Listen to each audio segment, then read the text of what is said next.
Welcome to the Sketchy Podcast. My number is 14. And I'm Mr. B. Today on the show, we're going to be covering 3 topics. The first one is we're going to be talking about Remembrance Day, Armistice Day, Veterans Day, whatever comparing it to Memorial Day and whatever Anzac Day. Whatever you want to call it. We're going to be talking also about my review for Battlefield 1, which is kind of related to Remembrance Day, kind of in a weird way. And lastly, we're going to be talking about the next 4 years of sentence that America has given itself with the election of Donald Trump, which I think if you go back and listen to the podcast that we never published, I call this.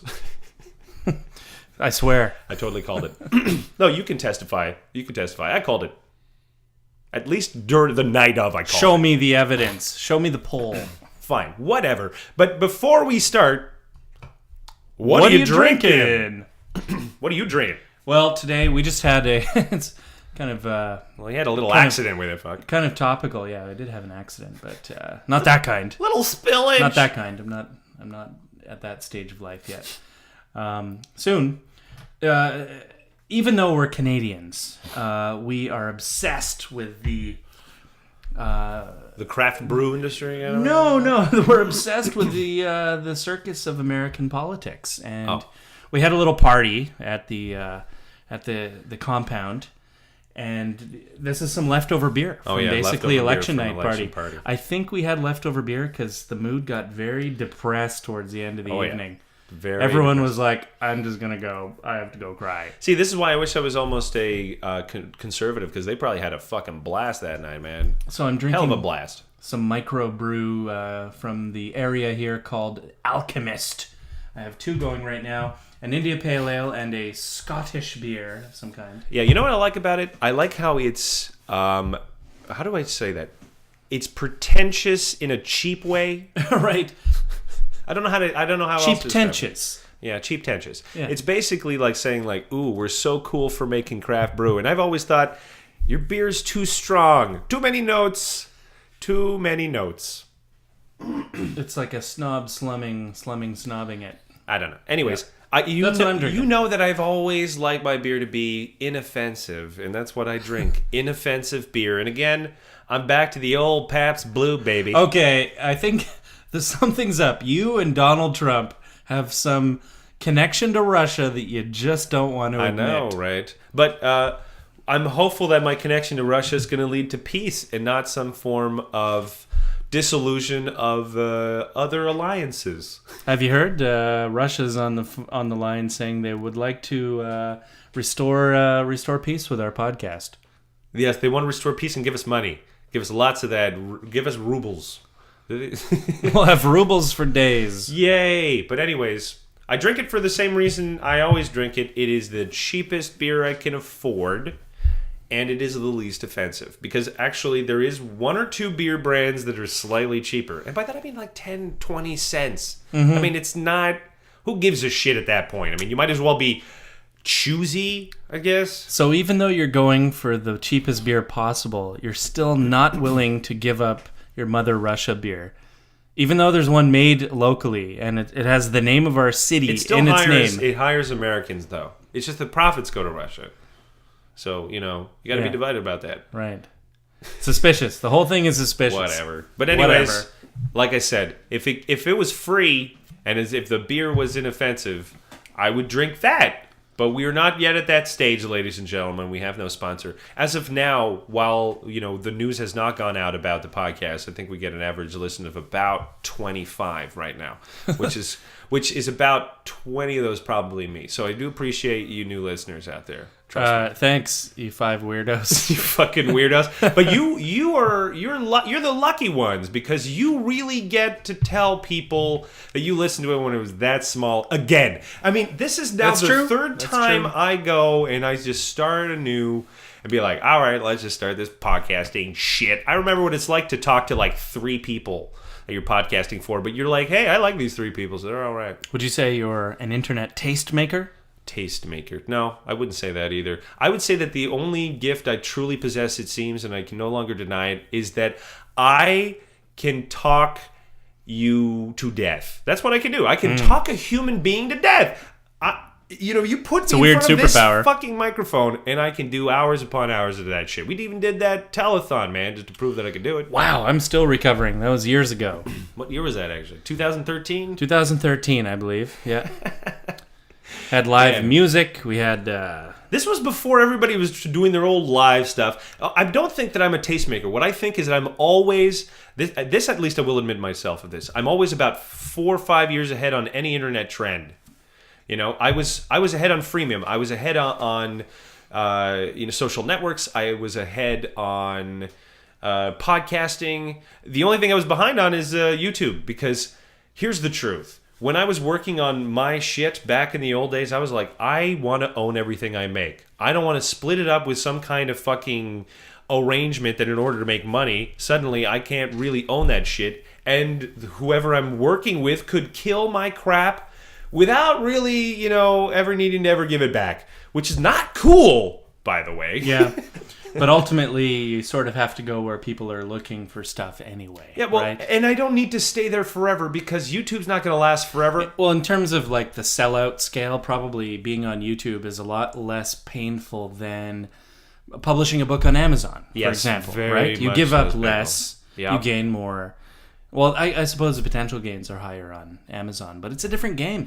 Totally different game. The gains are higher, but one of these days I'm going to do one of those podcasts that I've promised to do, which is about the history of copyright, which really is at the crux of my dilemma when trying to publish things online. But I will summarize it thusly. The fact that when you get anything off Amazon or Apple or anything else like that, you don't actually own it. You're renting it. It's in your agreement. So if those companies ever go down, guess what happens to your shit? Gone. It was never yours to begin with. Or the cloud version that allows you to download it again or something like that.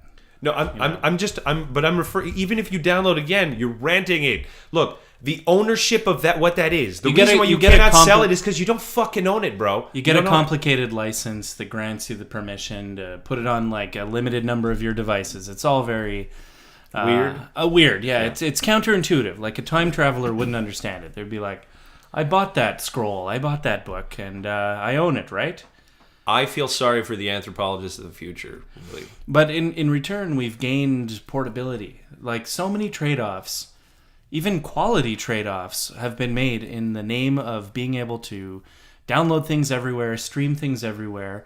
And you know what? It's hard to argue that in a pinch, you want to play that song at a friend's house at a party, for example, or download that book on that new tablet you bought. You're willing to give up a lot. The whole vinyl debate is sort of along the same lines. The digital formats that came, mini disc, CD.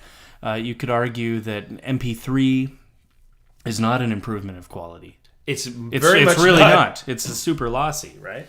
Well, it was a compromise we had to make. Remember when we were downloading MP3s on fucking dial-up, yo? Those nightmarish days. Okay, children, because that's who's on fucking YouTube. Listen up, children. You will understand a history lesson in pain. Once upon a time when there was a program called Napster, and when most people were on goddamn dial-up. Pre-Napster. I'm going to go back a little bit before Napster. For that. There was a time when wherever you were downloading a song from, it could be some sketchy FTP site. That's the only way you were downloading. You were downloading literally from other some people's website computers. That would change every day or whatever. Well, of course it would. You'd have a program called Winamp. I don't know if Winamp's still around. I'd be curious to check it out. I'm sure it is. And you would basically be downloading this file, and Winamp would keep looping. And so the time it would take for the song to play 10 seconds, you would download a little bit more, and the next loop around, you'd make it to 12, then to 14, then to 18. And it was just, the suspense was crazy. To be fair, downloading a song took hours. To be fair, though, if you have the first verse of a song, you basically have the song. Yeah. But it's like one of those grandfatherly stories of the good old days, or we appreciated things more when we were around the fire telling stories. And in a way, it was true. Like the excitement of getting just one song was so great. Whereas now, I'll download the entire discography 10, 9, 8, 7, 6, 5, 4, 3, 2, 1. Okay. Fine. I got the whole discography, and I'm never going to listen. So if you were talking to your grandpa and you were trying to get a similar response, hey, grandpa, what used to drive you crazy? I think their answer would be what was their internet at the time, which is basically telegraph. And sending and receiving messages, which was basically the equivalent of Twitter, if you want. You didn't have a character limit, but you did when you have to pay for every fucking dot. Well, you know what I mean? I would say like the fun times were had on the radio and the black and white television. But I guess I think people Twitter don't understand, has something in common with telegraph. People don't really understand this. The size, by the way, of telegraph. Like it was its own fucking internet. It had a huge backbone. It ran across the ocean. There were bitches. several. You look up old maps. Maybe we'll post one in the notes. Yeah, we should. There are old maps of these insanely long lines that would run across the Atlantic. I think there were some out to some of the Pacific Islands. I don't think it went all the way. Maybe Guam or Hawaii or something. But just amazing. Just incredible. Well, they did post up, by the way, during the First World War. During electrical Telegraph storms, those lines would heat up and shock people. It really wasn't that great. It was not that great. Yeah, imagine your internet now giving you a fucking electrical shock. Talk about bullying. Bzz. Yeah. Trigger. So, let's talk about our first subject now that we're off on multiple tangents. Let us talk about Remembrance Day. So, for those of you who That's a Canadian version of Veterans Day, which is different from Memorial Day. So Veterans Day celebrates people who have fought, generally honoring people who are alive, I suppose. Memorial Day honors the dead, whereas Canada has Remembrance Day, and it's sort of primarily honoring the fallen soldier, but also we honor people. No, but it's on November 11th for fucking real simple reasons. Yes, exactly. Which is why I think it's the most sensical time to have this damn holiday, because when World War I ended, although I would argue that it was just a armistice that lasted, a few decades, and all it had was all the effect was is it allowed people to rearm themselves more. But when that was signed, it was signed specifically because they thought, well, we need people to remember this date, right? So when they signed it, they decided that it was going to be at November 11th at the 11th hour, right? But here's the thing about it.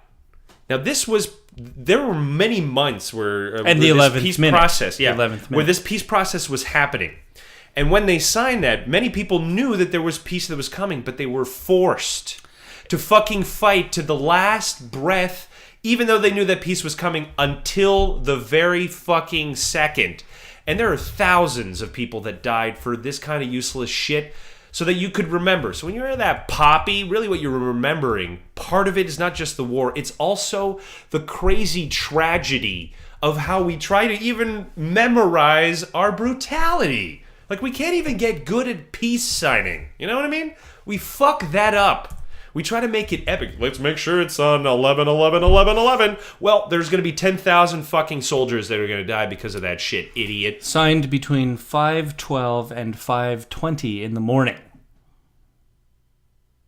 So that leaves a few hours of nasty. Yeah. So interesting. Yeah. Curious. And the things we do for symbols. And the peace process was delayed. A lot of people don't know this, but there is... Okay, so I guess what we'll do is we'll start talking at the very beginning about World War I, right? Which is interesting because World War I is an example of certain empires who are starting to flex their muscle. And that empire is Germany. Now, before Germany was Germany, it was kind of lots of disparate states. And the most important and powerful of those was Prussia, okay? And Prussia and France, let's just say that they have had their fucking issues, okay? Before the First World War, there was something called the Franco-Prussian War. I don't know how long it lasted. I think it's 30 or 40 years. Anyways, it was ugly. And let's just say that the Prussians were not over that shit. And when Germany sort of like united under one country, it realized something very important. It had a larger population than France. So it could kind of start flexing its muscle.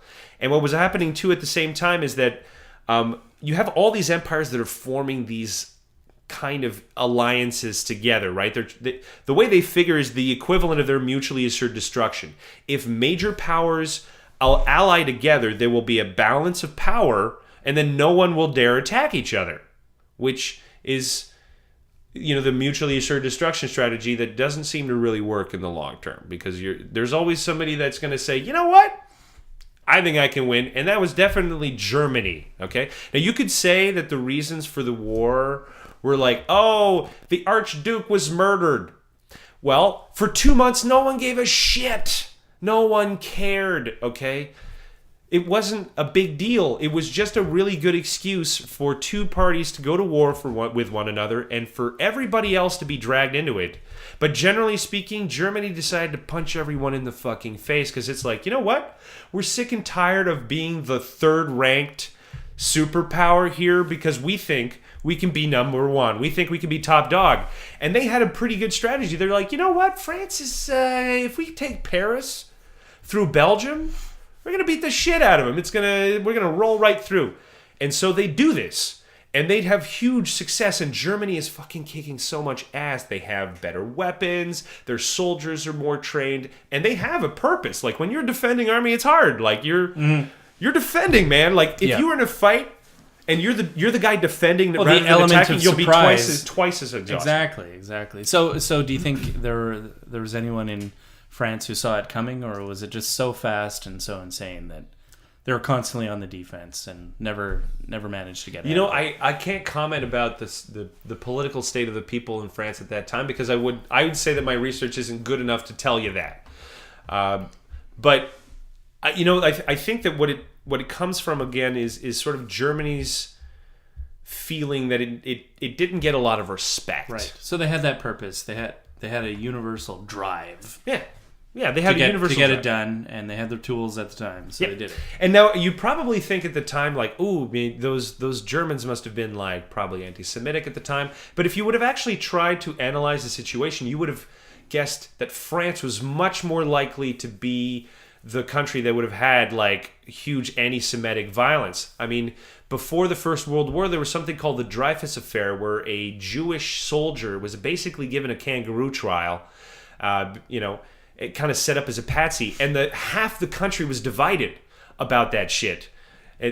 So there are even political cartoons being like, in polite society, one does not talk about the Dreyfus Affair. And then the next one, all his family members are beating the shit out of each other and says, ooh, they talked about the Dreyfus Affair. So France had its issues. Okay, but France and Britain had huge colonies and global power, while Germany was still kind of struggling, right? Like it had, I think that's it only sort had of the one history in East Africa. Germany never got to colonize, have that naval influence on the world, and maybe it affected the psyche of the people. I definitely think it did. So, I mean, this is what led to their idea. And I think you also have to understand that before the First World War, war was still a kind of fight that had certain rules. Like, for instance, armies would meet themselves and would meet at certain battlefields, and there were certain conditions. And, like, you could almost, like...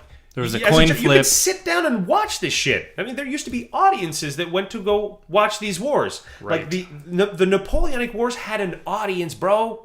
Okay? They didn't shoot at the civilians. By then, they were like that. They thought that was unthinkable. They figured themselves as sort of like these gentlemanly, heroic figures that were going out, proving their mettle, and coming back heroes. This was the general view of things. You went to war to become a man, and you came back battle-hardened and like ready to fight. But in most of the wars that were fought in the old days, your chance of dying weren't always that great. The weapons were crappy, but the First World War is where you start having machine guns and tanks and death is real and the world is horrible. Yeah, and one of the things that you probably don't know is when you're looking at the weapons of the First World War and the Second World War, you don't see a lot of difference. You just see an evolution of all of the lessons that have been learned from that first one. So, anyways, let's go back to sort of like the beginnings of it. So, yes, Germany decides that it's going to start a motherfucking fight, and they're really good at it so far. But they're eventually, and this is what basically leads to the worst of the war, everybody sort of figures out that, okay, well, now we're going to dig ourselves in. And this is where trench warfare becomes the thing that you sort of read about in stories in high school, but you don't really fucking remember reading. I mean, you just hear about it, but I don't think you can really fathom it. The people were talking about this war like after 6 months, they didn't even remember that there was normal life anymore. They thought that all there was fear and death, and that the whole world had gone crazy, and that basically we were just about to annihilate ourselves. And that's what we were doing, at the tunes of millions of fucking people.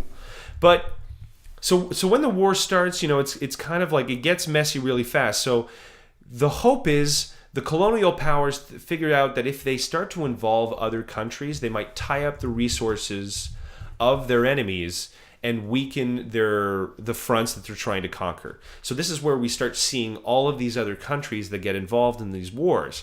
And they're getting involved in ways like that are strange. Like a good example is the Americans had black men that enlisted and went to war, but the Americans refused to actually command them. So they were being commanded by the French. Say what? And the French fucking loved black people, especially them. Like they didn't like all black people. They liked sophisticated, cool cats of America. Okay. So, these were guys that were jazzy folk. Yeah, well, you have to remember actually that most of the blacks that had enlisted and were musicians, part of their traditions were of being Creole black. I don't know if you know what that is, but before the Emancipation Proclamation, you could be a black man and own slaves in America. You just had to have been educated in Europe and have a certificate that said that you were an educated black Creole, and you had the rights. Not necessarily all of a white man necessarily as much, but you could own land and slaves, and you were a first class citizen, a foreign businessman. So racism it was more complicated than you could possibly imagine. So when the Emancipation Proclamation happened, those Creole blacks became just like the other blacks, and now these classically educated men were suddenly a slave class, and now no longer protected, didn't have any rights, witness to Jim Crow laws. So these guys go over to Europe, and they are treated like fucking gods because and the Americans are terrified by this. They send letters to the French army saying, you are not allowed to treat them like normal. You will undermine our society, and we are totally justified in what we're doing. Whether or not the French army listened is probably up in the air. It seems like they had bigger battles to win, yeah. But if you ever actually not wonder surprising. Where the French love of jazz came from, it really was the First World War and the introduction of these French black soldiers that lived among French people and taught them like all this music. This is why France is probably like the musical powerhouse it is today, really, because of jazz coming from America. And you have to remember at the time, like after the First World War II, jazz, when it really started to take off, was more exciting to people than, the height of classical music. Like this, people were fucking losing their shit. But anyways, let's go back to the First World War, okay? So that was a jazzy tangent. So anyways, everybody, sorry about that, folks. So anyways, we're at a stage where now you have all these people of different countries are coming. You have the British Raj, which is bringing in like hundreds of thousands of Indian soldiers and sending them to Africa to fight German mercenary soldiers who are black. So you have these proxy wars where everybody's involved, and they're not even sure why they're fighting, but they have to. They have no other fucking choice. And many of them wonder, like, am I going to become a slave, like, after this is done? Like, they have no idea what the fuck is going on. And many of them are just being put in the front lines as motherfucking cannon fodder. So, yeah, like, the World War that we normally think, I think, when we think World War I, is we normally think the trench warfare in Europe, but we forget the whole world was involved in this, and some of the humanitarian fucking things that were just like an ancillary of this. So in East Africa, the entire army of the Brits was constantly on retreat for 4 years. They traveled the distance of 2 Frances. Okay.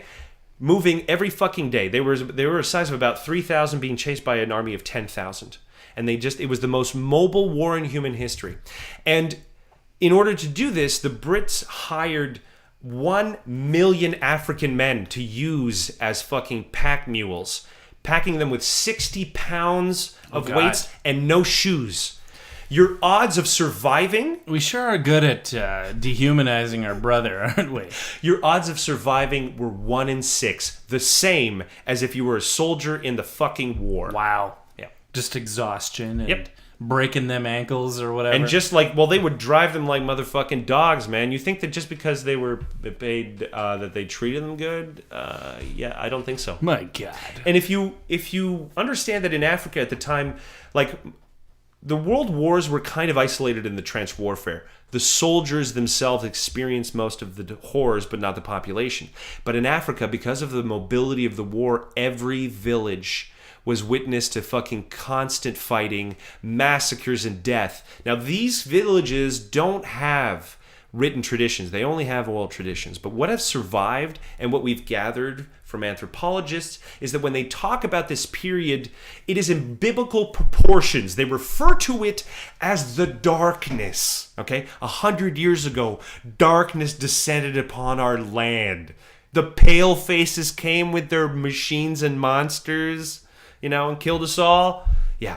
Terrifying. I mean, imagine that you just for, 30,000 years you had the same way of life, and all of a sudden some ghost-faced motherfucker in a metal monster puts a gun in your hand, forces you to fight, shoot your own fellow fucking villagers, or hear their cries of death as you retreat because you're not allowed to stay and fucking fight for your home. Well, that's horrid. Happy Veterans Day, everybody.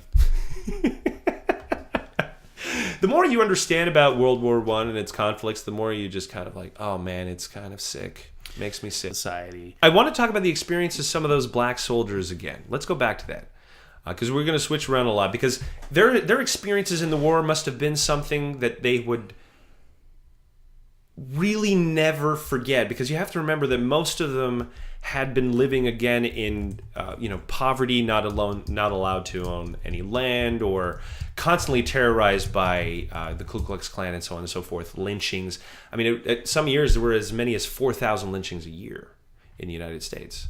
I mean, this is a massacre. That's a lot. It's a fucking massacre. That's a bit much. Anyways, so you go to war and you're in France and you're in Europe, which has specifically France at that time had a different attitude about black people. I'm not saying again that France was the most open people, because they had a problem with the people's religion, Jewishness, I guess. But again, it's more complicated than just, they're racist. Yeah, strange. Would you call that some form of intersectionality? Is that the right word? No, that's definitely Class not the right and term. Race intersecting in a matrix of madness?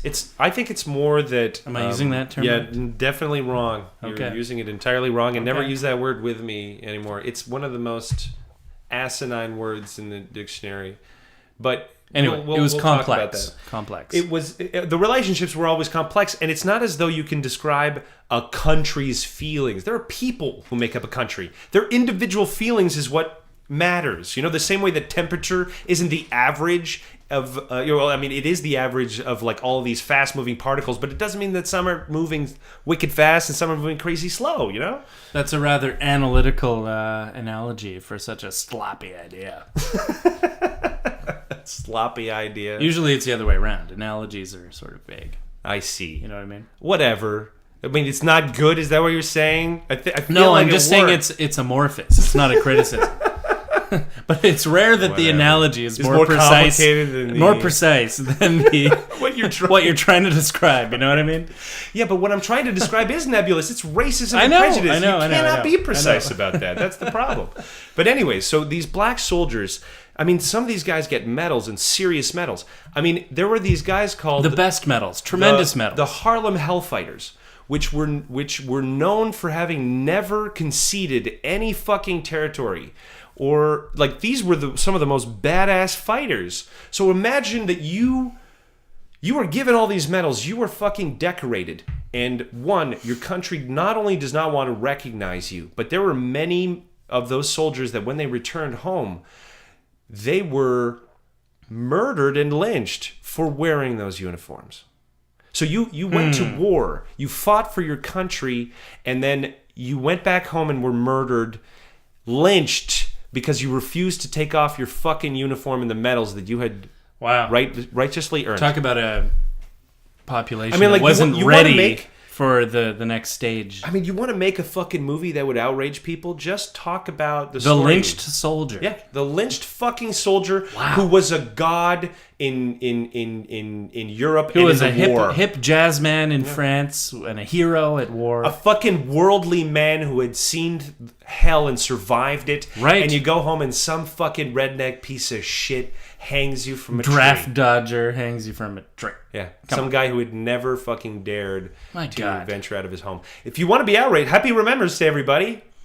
The depravity of mankind. But my shows are so dour, right? These historical, like, Jacob, stop being so historical. Yeah, well, being dour. Do you think it's even possible that we will eventually get away from fighting our own battles? We have this idea of proxy wars or mercenaries and soldier for hire, but, robots fighting instead of humans, and maybe eventually moving towards other displays of force, maybe having two let me unwrap supercomputers fight each other. You're asking like 8 questions, so let me unwrap one of them, Mr. Ask Too Many Questions. I'll tell you about the future of war, because I think that you have a good point. Because the World War I was really how wars evolved from there. You have to understand that the modern warfare was really defined by the First World War, because not only the weaponry, but deployment, the structure and size of battalions, all of these things are determined from the experiences of the First World War. So it's really, everything is just kind of like a factor of that. And one of the things of the war is that it became such a machine that the only thing that limited its ability to continue was manpower, right? If you could have an unlimited amount of men, there would have been no reason for the war to end. If you didn't have this kind of inherent part of yourself that couldn't kill, like there is literally a kill threshold. This is something the Nazis learned. They learned that one of the reasons they did the gas chambers is at first they were just shooting people. And then after people had shot about 100 people in cold blood, couldn't do it anymore. They could not fucking do it, and they broke down. So they were like, we've got to eliminate the kind of personable element of murder. We need to kind of like soften it for the people who are committing the murder. So, these are important lessons that you learn from war. To kill more people, it's got to be like press a button and then they're dead. Well, the ultimate is the nuclear launch from the comfort of the Oval Office, for example. Yeah, but from some other. But the problem with that is that the powerful, fallout and. I mean, we're talking about the best way to do it would be really, again, like just you press a button and someone falls asleep and they die. Like, it's just, that's why even modern executions is what they try to make it do. Like, you stop moving and you stop breathing, you're dead. So humane. Yeah, there are sort of odd traditions around like firing squads where, you'll have one guy has the real bullet and the rest always more than one person, right? That's why it's a squad. And therefore, they can all sleep comfortably at night knowing that they might not have been the person who actually killed the guy. Exactly. And they can miss, or So the thing about AI is it doesn't need to be programmed with any of these things. And so long as the human labor can produce an infinite amount of these robots, then the world of the future could see an endless war. So long as you're able to supply the most important element of it, which is the foot soldier. And it doesn't necessarily need to be human. So get this. So maybe in the future, China and America will enter a war of AIs, but instead of simply attacking the other AI, they're competing to like fold cancer curing proteins faster than the other side. Oh man, wouldn't that be like we're pivoting war? Your hopefulness is sickening. We're going to disrupt war. It's sickening. Yes. That's what it is. It's not going to happen. No, definitely not, because you can't militarize that. Although you could argue that large scale sort of countries battling other countries, maybe the days of that are sort of waning, because now the wars are sort of fought at the international corporate level. corporations taking over countries essentially and their resources and mergers and acquisitions. Like the real locus of power is the corporation. Stop trying to bring it into today. What is your obsession with today? Fuck today, man. You're right. I just live here. Stop fucking thinking about today, because you know what? You think today is so fucking important, but it is meaningless. Just like tomorrow's meaningless. Okay? Let me use an analogy. It's like a scanning electron microscope. Okay. First, it blasts the area with. Okay, so what I wanted to kind of refer back to, so because I don't want to quite finish about World War I, because I have a few more things to say about it. Get on with it. This is Veterans Day, buddy. So if you really want to know your World War I histories, there's a few more things you got to learn. And this is probably I don't want to say if it's a saving grace of it, but there was one thing that was very different about that war too, is that the involvement of so many other ethnic groups into the war and their requirement to kill white people was actually the first time that was ever allowed. Because remember, back then in Empire, if you were not a white person, you weren't allowed to murder another white person. Okay, that could not fucking happen. You were just in a lot of trouble. And there's a certain mystique that was built up around that, right? Like a kind of almost a prestige. So as soon as they're like, you know what, forget all about that, you can shoot him. I mean, if you want to think about the real way in which these countries saw their independence, I think going to war and shooting a bunch of white people and seeing them bleed and seeing that they bleed just like anybody else probably taught the guys who came back a lot of lessons about, all of this stupid bullshit that they were kind of brainwashed into. So, this is why in Australia, I mean, World War I was really important for Australia. They still celebrate like a very important day in history, like not remembering like the dead, but really kind of marking themselves as as saying, we're not just a motherfucking colony. You can't just send us over to die for you for no fucking reason. Like when you start seeing the hell of war because you were in it, you start being like, you know what? Can we have our own say? I mean, Canada got the same thing with when we were sent to our slaughter, especially in the Second World War, though, with the Battle of Dieppe. That was probably a breaking point. Be like, Britain, you know what? You can't lead us to war no more. You're a fuckface. Go home, Britain. Go home. You're drunk, you bitch.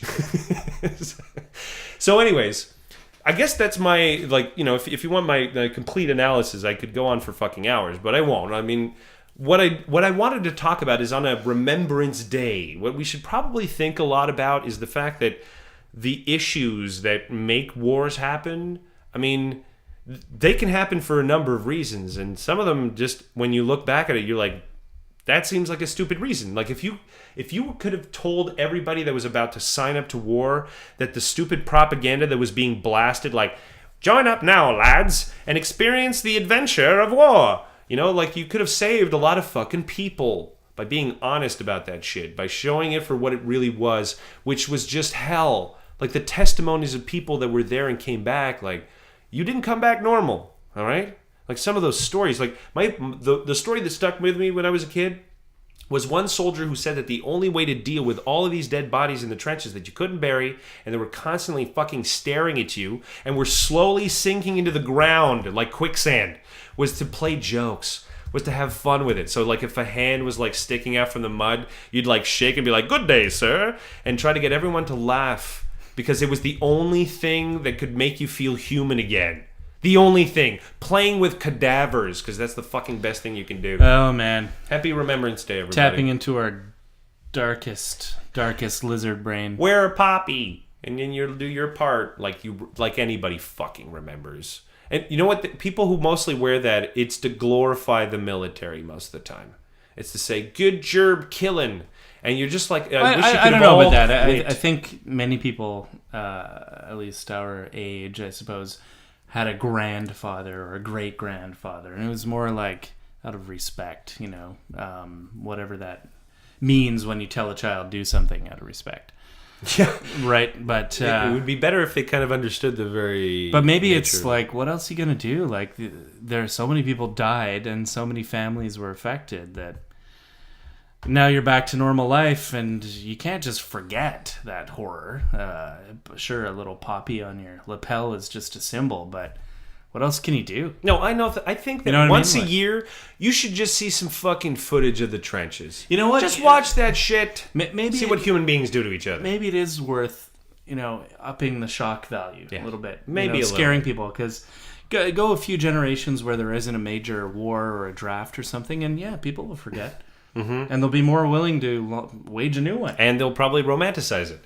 So yeah, absolutely. So maybe scare the living shit out of people, right? Just a little bit. There's nothing necessarily wrong with that. Look, you know why Halloween exists or some other form of Festival of the Dead exists in almost every culture? We do it because we have to deal with death, and we find that the best way to do it is to kind of be jovial about it. Well, this is not the way to deal with the other reality of life, which is fucking war, okay? And if you're just going to ignore it because you think people are so good, they'll never go to war again, wake the fuck up. There are multiple wars happening right now. America has currently been at war for the longest time it's ever been. Was it 15 fucking years you've been at war with at least one country, if not like multiple? Like, you have never stopped being at war since the Second World War. Like, it was one or another, like deposing one country, fucking like bombing Cambodia, Korea, Vietnam. Like, do you have to really go through the whole list? I mean, there's a lot, okay? The first Gulf War, the second Gulf War. Jesus Christ, it never ends. Like, are Americans just tired of that? It's like, do you ever wake up in the morning and be like, man, I wish we didn't have to go to war today? Like, it would be so great if I didn't have to watch those videos of soldiers coming home and hugging their kids because they thought that their daddy would never come back home. Jesus Christ, those videos are hard to watch. My God. I know, right? Anyways, so on those days, maybe it's really important that we actually work hard to not glorify war, which brings me to our second topic, bro, which is my review of Battlefield 1. Battlefield 1. A World War I multiplayer shooter that is so fun and glorifies war like nobody's business. Well, okay. That's not my necessarily review, and I have to be a little bit more nuanced than that. But for the most part, yeah, every time you have a war game, you're basically glorifying war. I mean, it's just real fun when you're playing these games, right? It's a lot of fun. Well, do you think it's sort of innate, like young boys or whatever like to like conflict? Yeah, like conflict and fighting and stuff. I'm stereotyping. I know there's girls who are like that. Oh, yeah. But I think for the most part, that comes from people's natural need to. But do you think it's have a contest built in, or stuff? do you think it's a bit of nurture too? No, I think it's mostly built in. Yeah, I think that even if you had the most look, what I'm saying is that you can contrast like the most tolerant societies versus the least ones, and you'll find almost exactly the same behavior at core when you're dealing with specific age groups. I think you're right that when you get to a certain age, I think you can be more influenced by things like culture, with forced politeness, like the kind of shit you have to learn when you're working at a job. Like, you don't whip your dick out at a job, do you? You learn a few things. Depends on the job. But when you're a little kid running around, you whip out your dick all the time, okay? That's what little kids do. Little boys in the age group of about 3 to 4 cannot stop fucking whipping their dicks out, buddy. This is just a phenomenon. So some of us learn to stop doing that. A few don't. But I think that what most people don't realize is that they're always saying like we need to educate the young to be more polite. You can't. Stupid little brains can't do it. You have to do that with adults. You got to do that to 30-year-olds. Teach them manners. Yeah. Teach them fucking be like, hey, you know what? You let that old person get on the bus first, you little asshole. You're not that much in a hurry. They're in pain. Stop being so selfish. And it's a bus. You're going to arrive at the same time. Hello. It's the simple things. Like I said on the last show, the really simple things. But Battlefield 1. Battlefield 1 is... Here's a video game that basically puts a gun in your hand and has you play with a bunch of your friends to go shoot other people in recreated battles of World War I. So, you can play as the Austro-Hungarian Empire, you can play as the Ottoman Empire, all the kind of empires that went down. The Austro-Hungarian Empire. Whatever, dude. The first spacefaring Astro. empire. like the boy. They were so fucking rad. Steam-powered They were ships. so advanced. Why didn't they make it? Right. Why did they collapse? Am I right? Yeah. But so the game is the game came out, I think, October 23rd, and it was kind of like one of those surprise games because I don't know if you've noticed recently, but a lot of games have been about the future. We kind of have a bit of an obsession with the future, right? Like outer space, everybody wants to go to Mars and shit. It's part of our psyche. They're like, oh my god, we're ruining the planet. Let's go somewhere else. Yeah. Why don't you fix your problems here instead of fucking running off to a desert planet with no fucking magnetosphere? Yeah, smart move there, buddy. But anyways, it's just... There was apparently discussion at Electronic Arts one day. They're like, well, hey, what kind of a new Battlefield should we do? And one guy just jokingly said, hey, let's do World War I. And at first, like, the big boss man was like, I don't think that's a good idea. That's not where the market's going, and it would be a huge risk. But a couple of people inside EA said, you know what, let's make a fucking test level. And so they designed, which was what is basically the first level of the game, where you play as one of these Harlem Hellfighters, and you're trying to repel a wave of German fighters. And one of the really interesting things about the game is when you get shot and killed, your perspective suddenly switches to another soldier. So after you see the soldier's name and their death, which are actually real people who died during those times, it switches you to another perspective as you continue to fight during that first level. And when they saw the level, like, first of all, everybody fell in love with it. But there was also something really interesting about the idea, because when you play most first-person shooters and you die, death is very insignificant in most games. It's meaningless. Like, you just like, oh, right. I'll just press the continue button. Like, who cares about death? Reset. But as a organic being that has a very, very vested interest in its life, death is a pretty fucking big deal. So I think it's interesting to be put in a perspective in which, you can at least internalize what's going on, right? You're not just, oh, I resurrected. Okay, that guy died. And there's almost a feeling of guilt when you let that person, you missed that shot where the guy was trying to, like, kill you, and you're like, oh man, you missed that shot and you would have been killed too. And I guess when you're playing the game in general, seeing the chaos that unfolds around you as mortar shells go off, giant tanks are taken out, people in cavalry, because they were still using horses and cavalry during that time too, for fuck's sakes. When you see all this chaos and battle and just watching people fall left, right, and center, there is a thought that enters your mind, which is like, I don't want to be here in the real world. Like, this, I would survive exactly 2 seconds out in this fucking madhouse. So the realism is what sort of hooked people? The fact that death mattered, and it was more warlike. I think that what really ultimately appealed to people is, I think that people kind of have a natural curiosity to it. But World War I has never been shown to people in a very sexy way. We're shown World War II all the time because it had a sexy, like, villain, right? It had Hitler as a villain, and you can, or Mussolini as a villain. You could think of these people. They have a spot in your head. It's more marketable. But during the First World War, I mean, the real enemy was imperialism. That doesn't have a fucking face, right? Like, how are you supposed to identify that? And the First World War solved nothing. It just created the problems that eventually led to the Second World War. And did the Second World War really solve that many things, or did it just create a different fucking problem, right? So, I mean, I guess what's important about seeing this history is knowing what exactly unfolded. And the biggest and most important thing that happened post-war, or as a consequence of these wars, because after the First World War ended, well, or even slightly before that, a whole bunch of countries were so fucked that their systems of government changed entirely. All right? They went, for instance, Russia had a civil war right after the war because basically everybody was starving. The Tsar, which was an incompetent fool, was murdered, and all the oligarchs were being chased for fucking the ends of the earth, and they took all of the gold with them, which has also never been found. So imagine your country's now broke, you have no fucking gold reserves, and you're in a civil war that's basically killing about 10 to 15 million people when you've already suffered like I don't know, a few million casualties already. Did you say the gold was never found? That is correct. $80 billion worth of gold. The lost treasure of the Tsar, you can look this up if you want, if you don't fucking believe me, has never been located. So Russia's secret gold. I mean, you ever wonder why is Russia so broke? Well, the rich oligarchs thought that if they could hide the gold, keep it away from the communists, they'd take their country back, and then they'd rebuild it with the gold. And it appears as though everybody who hid that gold died.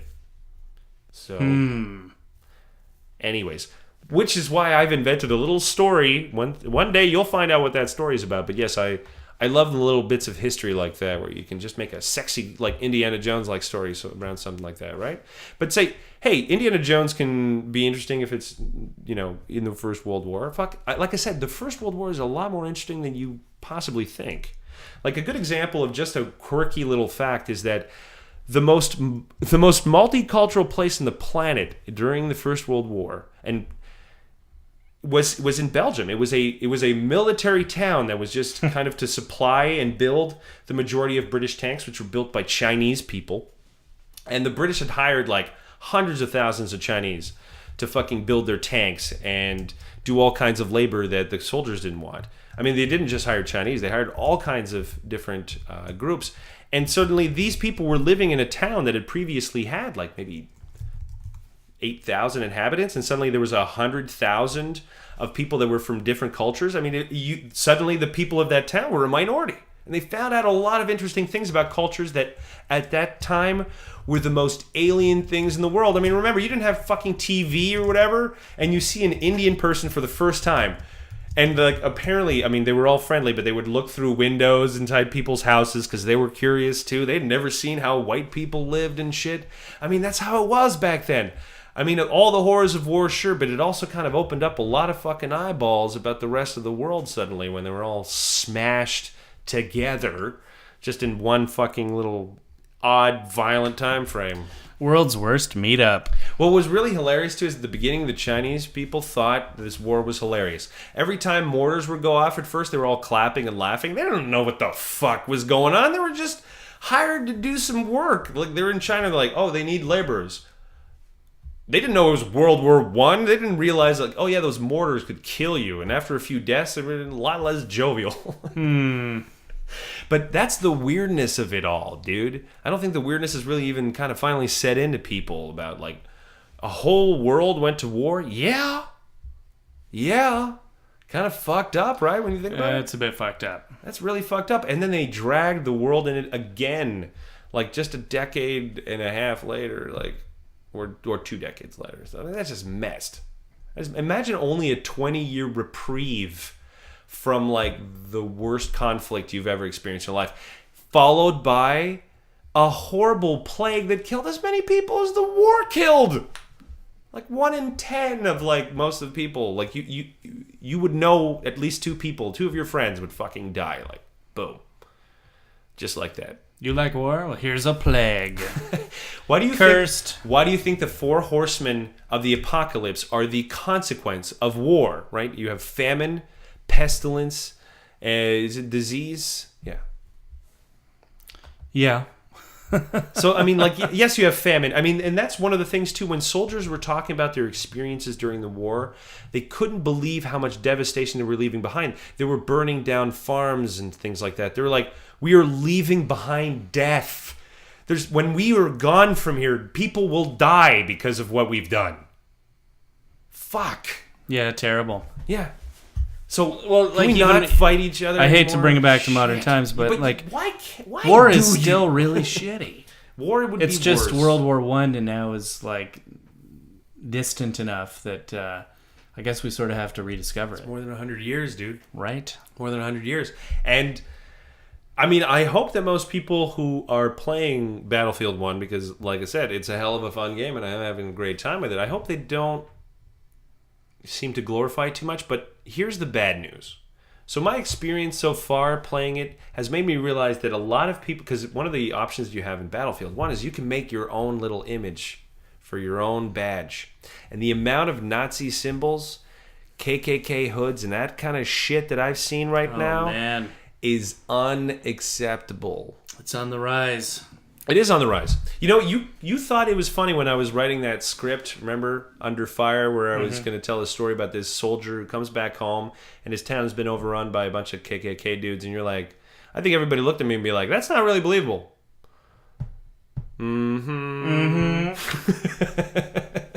It's very believable. Prescient. I mean, just on a side note, after Obama was elected, membership to the Ku Klux Klan went up by 300%. Just to keep, and that was then. I don't know how much it went up when Donald Trump was elected, but it's probably pretty high. Which leads us to this last part of the show. Hey, let's forget about war and let's talk about Trump. Oh no. Oh no. Whenever I say that, I get that sick feeling in my stomach. I'm sure that most people get that when you're going to have to say for the next 4 years President Trump, which feels really weird and wrong when you say it, doesn't it? President Drumpf. And it feels wrong, but I don't feel as shocked as most people because I knew that this was very, very strong possibility. Yeah. About 6 or 7 months ago, I was kind of like, yep, they don't know how to deal with him. He's going to fucking win. Like, it was basically, I had given up on everybody's attempt. Like, when Jon Stewart's best comeback was calling him clown fuck stick or whatever he did, I'm like, if that was your takedown? Right. He's going to win because now you look like a childish idiot that doesn't actually have a point anymore. No, and I think, you could say that Trump had the magic, but I really think it's America was ripe for something like this. There was a lot that was festering below the surface for many years. And the impoverished, uneducated white man who's upset with the world changing around around it's them. It's a very powerful feeling. It's a very powerful feeling. It's sort of lost glory and, make America great again or white again or whatever the slogan was. So it definitely resonated. And if not for Trump, it would have been someone else. Maybe not this year, maybe in 4 years, who knows. But perhaps, we're on the cusp of something very different starting in January. And maybe it's the kind of thing that, just like adolescence, America has to get out of their system. It's been festering. Well, I read an interesting article about what are the main reasons why there was this victory or surge, and why did people ignore it? And I think that this brings me to that one point that I wanted to mention to you before. Is that why is it that all those polls seem so fucking wrong? And I don't know if you've read a few articles concerning this. I've been reading some increasing research about this. That as the internet grows, so does misinformation, and in a sense, kind of the quality of information has been going down for quite some time now. And not only the quality of information, but we know that human beings seeks what's called cognitive ease. They want to feel nice and right about things, and it turns out that hearing the same things again and again just tends to create that cognitive ease. And this is why I told you that I thought that the biggest reason why Trump would win is that his name was mentioned probably 10 to 20 times more than Hillary Clinton. He was always in the news. And it was usually every fucking day. He was always in the news. Every fucking day. Like, how much... I sometimes estimate, several times a day. Like, the top 5 headlines would... 4 of them I would estimate that he probably benefited from maybe about...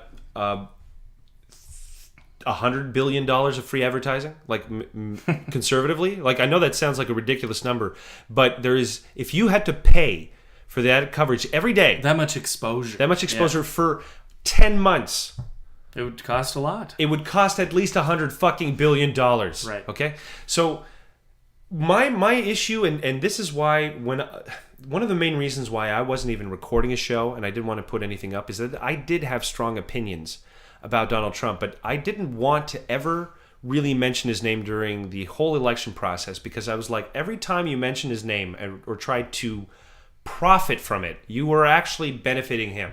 Like, if you have some great viral video that really sticks it to Trump, you're actually really helping this person. Like, I don't think that people realize. They were like, oh, I'm fighting the power. I'm like, well, as you gain power, so does your enemy. And this is one of the most important principles of war, is that you have to mitigate your own power. And I think that the left very much underestimated their power.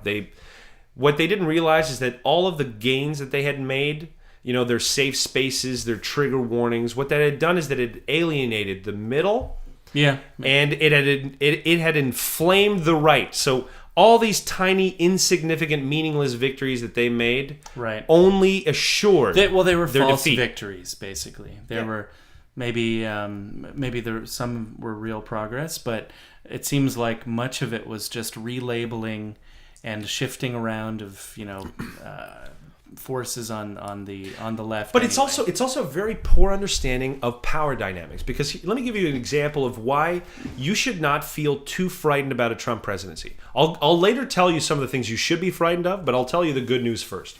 The good news first is that one of the reasons why you could predict that Trump was going to win is actually like there was this one guy who has predicted the 12 last presidents accurately, and he uses a pretty simple rule.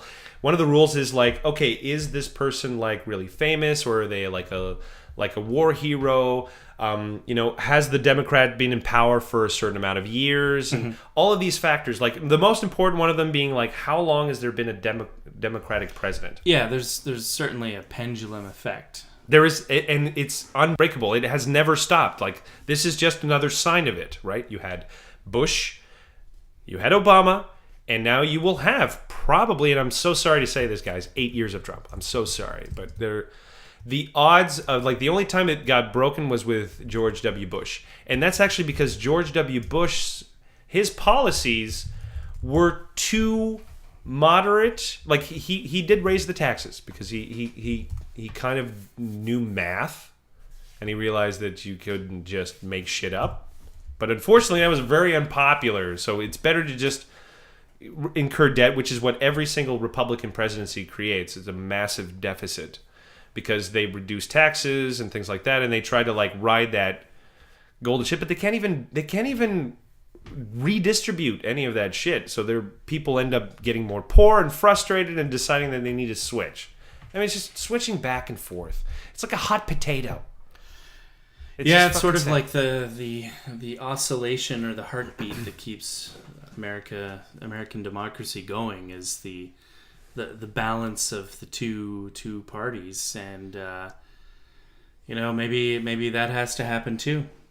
Well, this is also why I think that people need to understand. You have midterm elections, and you have other ways that Democrats could not cooperate or gain a little bit more, but or Trump could fail on his own, which is a very real possibility. But you shouldn't even wish that. What you should understand, though, and this is probably what Trump will attempt to, because if I was to analyze what Trump is going to do, because here's the thing: Trump is not really a Republican, nor is he really a Democrat. He's closer to an independent, if you could just. He's an Oompa Loompa masquerading as a man. He said all of the things that would make people elect him, but when push will really come to shove. Even like, do you think that his daughters will let him put a restrictive abortion law? Like, there are other factors that control his own behavior beyond this whole presidency, and he can be a rogue agent as much as he wants, because I believe that he will be able to use his whole Teflon abilities to just continually to silence even critics who demanded that he be more right. Yeah, no, it's interesting. I think he's willing to sacrifice a lot in the name of kind of running things as a business, and it's going to be interesting to see in the first 100 days or so what he's going to do, if he's really going to stick to his promises of deporting everybody and blocking Muslims and building a wall, or if he's just going to snap right to the middle, or focus on trade. Those are possibilities. Okay, but you know what? You know how I found out something very interesting is that the Latino vote for Trump was about 23 to 25%, and you would have thought it would be zero. But I actually talked to some people who were Latino, and I asked them about their opinion, and they said, well, the one thing that's really good from this is that no one is really being honest about Mexico's problems. And here's someone who's going to just sort of say, you're corrupt as shit. Your government is like one of the most corrupt democracies. You're not dealing with your drug problem. Sure, it's caused by America's need for drugs. Okay, fine. Why don't you legalize weed? Why don't you figure out that shit? Then you'll have a lot less criminality and problems. Like, is that putting words in his mouth though? Because it sounds like that would be great if someone were to. No, I just mean that the way that people see it, and this is again why I think that he one of the main reasons why he won is that there was a Muslim liberal woman who voted for Trump because she said she was terrified of the fact that the Democrats weren't honest about Muslim extremists, and that they were not Right. going to be able to deal with it properly. Someone and of has course, to stand Muslims up have to a them. lot to fear from extremists. They're the first people they kill are other Muslims who don't follow, Islam properly. That, like, remember in the UK 777 or whatever, that was mainly targeting other moderate Muslims. Right. And trying to push them towards like extremes as well. So of course they have a lot to lose. So you're asking, why would she vote against her interests? Is it against her interests really, or do you think that maybe the problem is that the left has not been honest about a lot of things, and they just got their ass kicked for ignoring shit? Like one of the worst parts of the election too was when everybody was like, hey, nobody had, like, the locker room talk shit? Or like, no locker room talks like that. Get the fuck out of here. Nobody talks like that in the locker room. Fuck you for saying that nobody talks sexist, gross shit. Of course you do. You just finished like having one of the most testosterone-fueled times of your life, and you will have everything to prove, okay? So what are you going to talk? You're going to talk shit. I mean, it's not just like guys who do it. Women talk shit too. Oh, his dick's really small. He. Locker room talk. Okay, it was suddenly like denying that people say, horrible shit, and it was almost like saying you're not allowed to say it. And what people voting for Trump is like a rebellion against that, saying stop fucking policing me.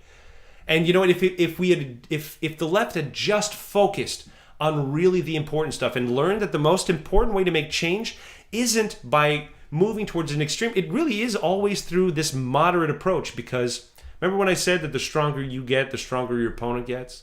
Well, if you try to pass a law that which pushes isn't always one true, way, but I see what you're saying. if you try to push law one way, your opponents will push harder back another way. Yeah. It's not like the the crusades of the left have really unified the country. No, and far from it. And they kind of eat themselves, right? Like they can never find a point of agreement where the right found a point of agreement. Donald Trump, they're like, an evangelical person who hates divorce has elected a man who has had 4 divorces, and trust me, Donald Trump does not fucking believe in God. He is the first atheist president.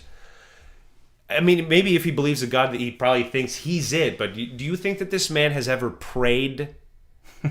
Yeah, give me a fucking break. But he's definitely good at telling you what the fuck you want to hear, though. So most religious hucksters, that's what they do. And if you want to know why would they fall for Trump, because you always fall for hucksters. If you believe in a religion, you are being huckstered, bro. All right? Some guy's asking you for money to tell you some fucking bullshit from the goddamn Bible. That is a con job, son. Okay? First of all, you can read it yourself. Okay? You don't need some asshole to interpret it for you and give so him much that more money. fun, though. So much more entertaining. Yeah, and you should probably fucking read it, because it is terrifying. And if you don't want to read the version that they have, I rewrote it, so you can fucking buy mine and then read it, okay? There's no excuse. There's no excuse. There's just no excuse for not knowing it. So, yeah, we have the first atheist president, everybody. Like, rejoice? Rejoice? Boy. So what a price we had to pay for that. I really do feel bad for everybody that was crying and decided they were going to protest, like, uselessly. What are you protesting? The democratic process, the fact that he was elected? Like, figure that shit out. And you can't move to Canada. No, you cannot. No, solve your own problems, yo. First of all, you need to stick around to defeat him maybe, in 4 years if you can try. Don't move here and fucking give up. You can really tell a lot about a civilization and a society about what they value. And it seems like the things that are being valued, even in this reactionary switch to Trump as president, it seems like what's being valued now is very, very petty and emotional. It's not the higher values in life. It's really the more base Who do you think will be the next Republican candidate after Trump? Another ridiculous person? I don't know. Like, is it time to reinvent all the parties and go crazy? It's going to be very interesting. I think that probably is one consequence. Here would be the best case scenario, where Trump and all of a sudden the House have huge disagreements about specific legislation, and then suddenly start to expose, because yes, the Republicans won. They won because all they wanted to do was win, but now they have to live with that victory, which means getting along, and that's not going to always be easy. Oh, and it should be interesting or exciting. I should stop saying interesting. By interesting, I mean tragic. Revealing. insightful to see what the Republicans can do with all the power. The president, the House, the Senate. Okay, what are you going to do instead of Obamacare? What are you going to do about all the problems? But look at the Switching difference from blame mode to action mode. Look at the difference between Trump. Let's see what they got. Let's look at the difference between Trump and McCain, right? If McCain had been president, and let's say the Republican leadership was pressuring him to assist with Bill A, whatever they wanted him to do, would he be more likely to concede than Donald Trump? Like, see, I don't even know if the Republicans know who they got in bed with. It's wild. One thing's for sure, we have no fucking idea. Like, even the people who were Republicans who voted against him could smell him a fucking mile away, a huckster.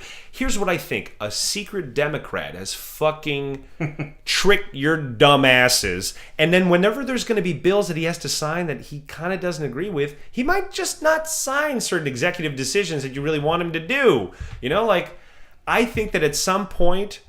And this might be a weird point. A conscience may grow on the motherfucking Grinch who stole the election. Do you know what I'm talking about? Right, and it could end up being paradoxically the only way to make America great again. Well, are we done polishing that turd? Is that a show, bro? Yeah, we're gonna polish this turd for a few years, so I think we can end it there for today. I guess so. And in the meantime, if you're feeling like most young people that were just so terrified or whatever, here's the good news of it all. The same way that I said that as your enemy grows stronger, so do you. We thought we were fucked all along, and now we know for sure. If you grow stronger, and as your enemy grows stronger, so do you. The next 4 years is the greatest opportunity you have to fight truth to power. And this is also a good opportunity for the media to really reform themselves and to start doing their fucking job. Speak truth to power? Yeah. Okay.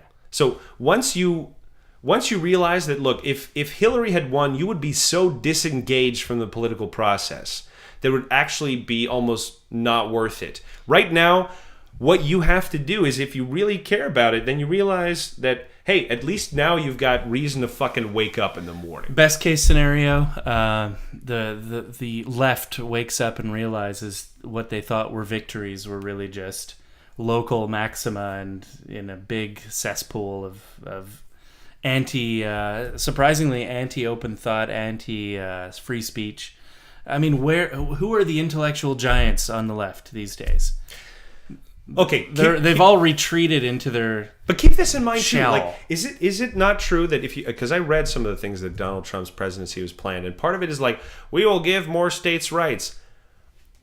Look, this is a very good opportunity in order for all of those states to fail massively, which is what they continue to do.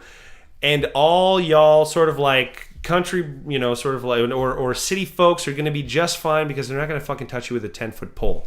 And really, if you want to boil down what the modern sort of like ethos is, like right versus left, it's city versus rural areas. That's absolutely. it. That's all it is. Absolutely. Some fucking country yokel is at war with you, and he's got 10,000 times more guns, but you've got 10,000 times more people. Yeah, country values, country lifestyle, country economy is very different from urban lifestyle values shitty. And economy. It's fucking shitty.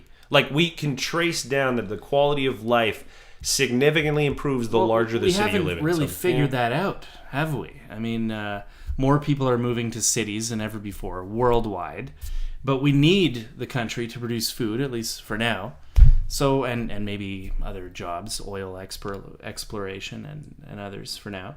So what are we going to do about that? I mean, here's another question that I think is fucked up. Why is it that electorally, the amount of land that is sort of separates you from another human being plays the biggest factor in how much political power you have? Like, if you live in a city, you have sometimes like 300% less political power than some fucking dipshit who's on a ranch. So there are some.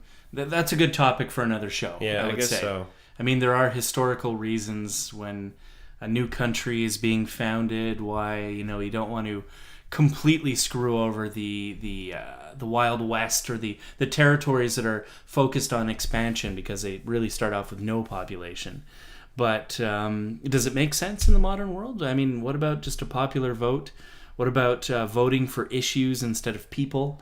And I'd definitely pick there's that. all kinds of models. I'm like, you know what? I'll pick an issue, and then you can apply for a job once the issue has been chosen. How about you better have the fucking qualifications. You know, quick concept, back of the napkin idea. Politicians are given a salary by the state, and they have to sign up for maybe 20 issues, and they have to pick a side. And based on which issues get voted for by the people, they keep their jobs or they don't.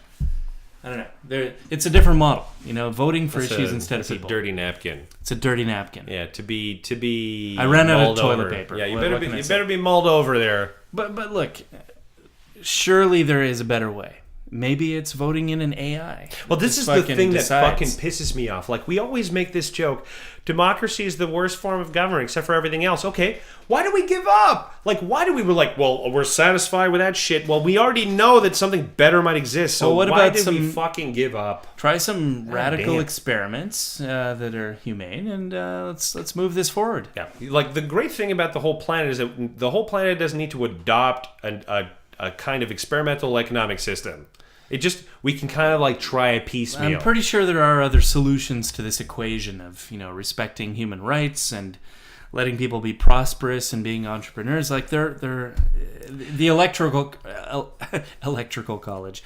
We know a guy who went to electrical college, don't we? We do. The electoral college seems like a rather mediocre implementation of democracy, honestly. Well, it was necessary in the days in which not everyone was allowed to vote, only landowners, and then you were trying to find a way to mitigate all of these joining states to give them a certain amount of choice. And remember, back when the Electoral College was invented, the vice president would be the second place person in the fucking vote. Right. The weird adherence to traditions that are really not that old and kind of bogus. I mean, I think that's why they had to have, I'm trying to think, is it the 12th Amendment? They basically had to change the Constitution because they realized this form of electing presidents is stupid. It leads to gridlock. But then what it led to, actually, though, is it slowly formed the kinds of political parties that you have today, which is not great either. Because when you really think about it, the failure of that entire thing is like everybody who talked about, like I would say that about 40% of the people who voted would have told you, I don't like either candidate. But really, when push came to shove, they just didn't like Hillary Clinton more. And you can never, ever vote against something. You have to vote for something. So whenever people were saying, don't vote for Trump, nobody said vote for Hillary, really. They were just saying, don't vote for him. That's not a choice.